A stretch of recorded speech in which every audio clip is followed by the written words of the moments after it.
So judges, it's that time of year again when hundreds and hundreds of companies send you thousands and thousands of pieces of information about their business.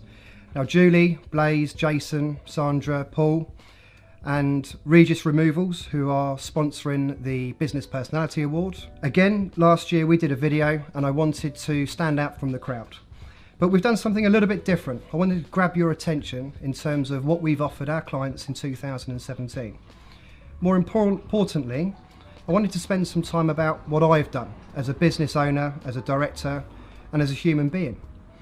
Now, 2017 saw some significant changes in my business, Cathedral Wealth Management. We acquired a business from another IFA practice.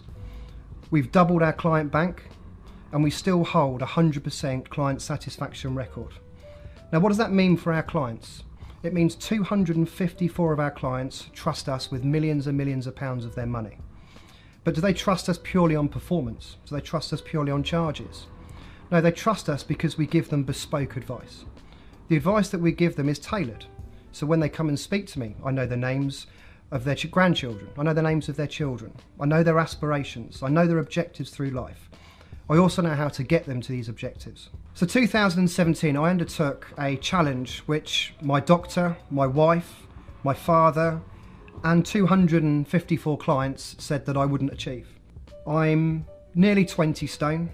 I do smoke and I probably drink too much as well. But I felt that I wanted to push myself to the point where I could know who I am as a person, to know where my boundaries are. Now, part of the Business Personality Award is to go the extra mile, is to push yourself and achieve things and not allow second best. Well, I'm pleased to say that in a year's worth of training, I lost 2 stone. I drank less than what I did, and I undertook the Limoshu Kilimanjaro route in Tanzania. Now, I'll tell you a little bit about the Limoshu route. It's the longest route you can take up Kilimanjaro. It takes 9 days to complete from top to bottom. You're subjected to 50% levels of oxygen. You're subjected to unimaginable pain that your body has to go through, mental pain that says that you won't make it.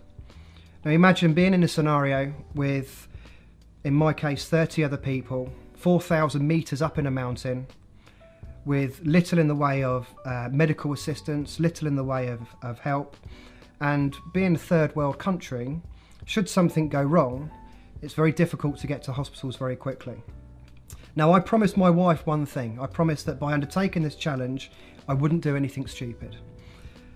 The good news is I raised nearly £7,000 for charity, and my sister company also trebled what I raised.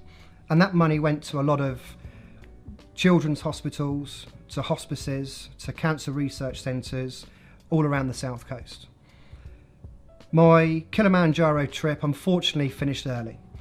On day 2, I was 2/3 of the way up, so 4,000 meters up, still at about 60% oxygen, and I had a little fall. Now, judges, you won't know this, I'm actually partially sighted, and since birth I've been diagnosed with an eye condition called retinitis pigmentosa, which basically means I can't see. I can imagine that you'll probably do this, but my vision is something along these lines. So I have no peripheral vision. And of course, at night time, you can't see. So to undertake this trip was very difficult. But as I mentioned, I had a fall. On day 2, I fell about 4 foot off a cliff edge and I twisted my knee. And the doctor said to me, I had 2 choices. I could carry on and I wouldn't make it, or I could be extracted. Now, I chose to carry on for another 11 hours till I got to the next base camp, and was advised medically that I wouldn't be able to go any further. So unfortunately my Kilimanjaro trip finished 2/3 of the way up, and there's a video of the friends of Kilimanjaro waving me off and dancing and singing.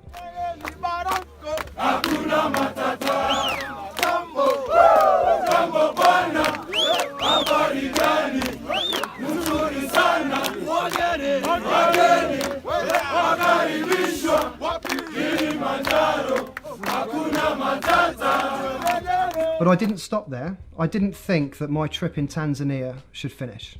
So what I went to is the Musa Maria Street Children's Centre, where Tanzanian officials would collect children that they found on the streets and they would take them to this centre and they would educate them and offer them help. Now these children were aged between about 6 and 16, and a lot of them had mental issues. Incredibly, the stories, which I won't relay to you today, but some of the stories were very heartbreaking. And I remember taking lots of supplies, pencils, papers, rubbers, even games of Scrabble to the Musa Maria Street Centre. And part of the game that we played was a game of Scrabble. Now, trying to teach 9-year-olds in Africa how to play Scrabble is very difficult. But they got the idea of the Scrabble pieces and they started to write their names.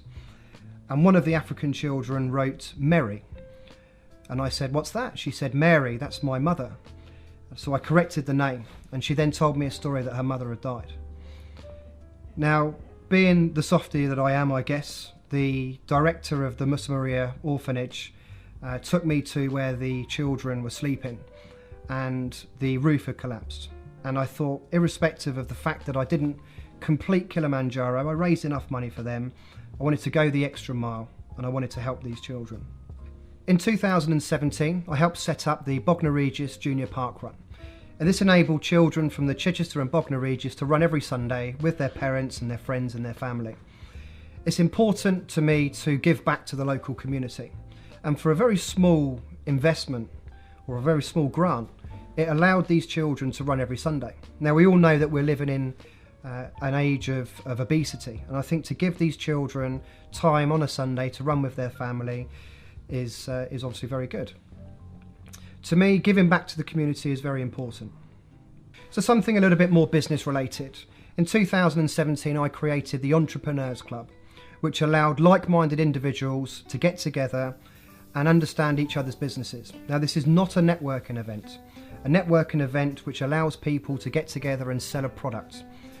And instead, this allows businesses to get together and educate each other about hot topics. Now, I find knowledge is very powerful. So if you know more about what another business does, you're more likely to give introductions. And we're already seeing fantastic results within this Entrepreneurs Club.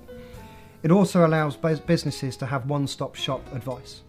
So rather than having to hunt around or ask for recommendations, it's that client servicing. It's allowing these businesses to get together and have the opportunity to speak to other businesses. And something that we do for our clients is an annual client meeting at Croucher's Hotel and Restaurant in Chichester. Now, once a year, our clients will come to an event where we put on a very lavish dinner. We invite them to bring friends and family, and we have a hot topic. Now, generally the hot topic will be about the investment markets, the economic changes that they're experiencing, and that word that we're all very familiar with Brexit. And our clients trust me. They trust what we do in terms of giving them advice. But what does it look like from an investment point of view? Well, our Crouchers events allow our clients to ask questions to investment managers, as well as understand a little bit more about what's expected. Now, obviously, having this opportunity with clients allows them to bring friends and family. And this is my marketing strategy. We're servicing our clients to an enhanced level. We have a 100% client satisfaction record. We give them events where they can talk to other experts and they bring friends. And this is where our clients become advocates of our business.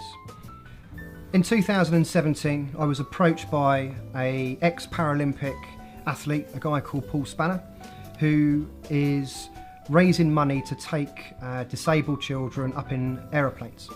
And Paul and I had a very good conversation, and it was more to do with how we could help. And part of my commitment to our clients is not only helping them from a servicing perspective, but also to be involved in some of their charity commitments. And I'm delighted to say that in 2017, I secured £10,000 for the Air Ability Centre, which allowed 15 children to go up and take flying lessons. Now, I really want to drive this with my staff, I want to drive this with my family, and I want others to be inspired by what I do. And interestingly enough, Air Ability have come back and said that that exposure has allowed others to grant money, to look after these children, to help and assist where is needed. And that drive and commitment is what makes me do what I do. So this is our video. Last year, I was absolutely delighted to have been shortlisted for the awards. And I wrote an email and I asked the judges, what could we do differently this year? And you said to me, nothing. We were up against stiff competition. And this year is why we've worked even harder to show that our commitment is not just in business, but in our local community and also the wider community as well. Thank you very much, and I hope you enjoy the video, and best of luck with the awards.